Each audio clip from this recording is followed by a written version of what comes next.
Kuwait के Mangaf शहर की एक 6 मंजिला इमारत में बुधवार को आग लगने से 49 लोगों की मौत हो गई। वहीं 25 से ज्यादा लोग घायल हैं। मरने वालों में करीब 42 भारतीय हैं, जिनमें ज्यादातर केरल और तमिलनाडु के रहने वाले थे। मरने वालों में सबसे ज्यादा तादाद केरल के लोगों की है। हादसे की जानकारी मिलते ही प्रधानमंत्री नरेंद्र मोदी ने तुरंत विदेश मंत्री एस जयशंकर, विदेश राज्य मंत्री कीर्तिवर्धन सिंह, राष्ट्रीय सुरक्षा सलाहकार अजीत डोभाल और अन्य वरिष्ठ अधिकारियों के साथ बैठक की और घटना के बाद के हालात की समीक्षा की गई। इसके बाद विदेश राज्य मंत्री कीर्तिवर्धन मृतकों के शव को सुरक्षित भारत लाने और घायलों की इलाज में मदद के लिए कुवैत के लिए रवाना हो गए।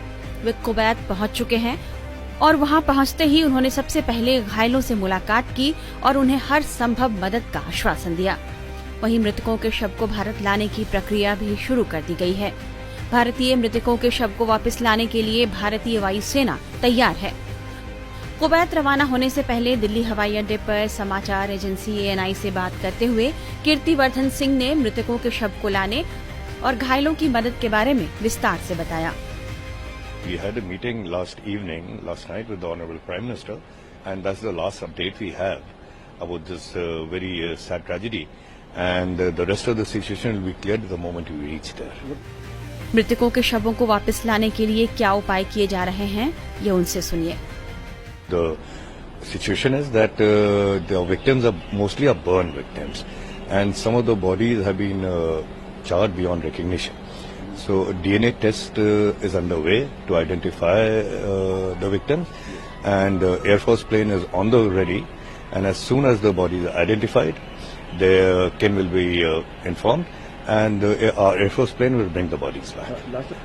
The casualty figures are around 48-49, out of which 42 or 43 are believed to be our countrymen Indians. जैसा कि विदेश राज्य मंत्री ने बताया कि पीड़ितों के शव इतने जल गए हैं कि उनकी पहचान करना मुश्किल है।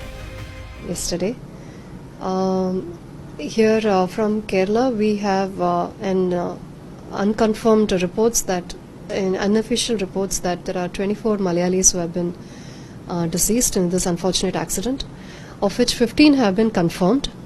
And the primary focus of the state government of Kerala currently is that to bring the bodies, the mortal remains of the deceased back to their home. And we are working with Government of India and the Ministry of External Affairs, as well as the Indian Embassy in Kuwait, and the hospital, and trying to coordinate this repatriation of the mortal remains back to India. So the number of people who have been in critical stage was 9 to begin with, of which 3 have already been dead. So 6 are in ICU right now. DNA tests happening? The DNA test, the procedures for the DNA test will begin as soon as possible. The Indian Embassy in Kuwait is on the job. Kuwait की media reports में बताया जा रहा है कि Kuwait के अधिकारी मृतकों के शवों का DNA टेस्ट कर रहे हैं। आग लगने की यह घटना स्थानीय समयानुसार 12 जून को 4:30 बजे सुबह हुई थी। कुवैत टाइम्स ने दमकल कर्मियों के हवाले से बताया कि आग इमारत के बेसमेंट में बने रसोई घर में संभवतः सुबह सिलेंडर फटने से लगी। इधर केरल में कई घरों में शोक का माहौल है। मृतकों के परिजनों के घर में चीख पुकार मच गई है। वहीं कुछ के परिजनों का कहना है कि उन्हें अधिकारियों से अभी तक कोई आधिकारिक पुष्टि नहीं मिली है।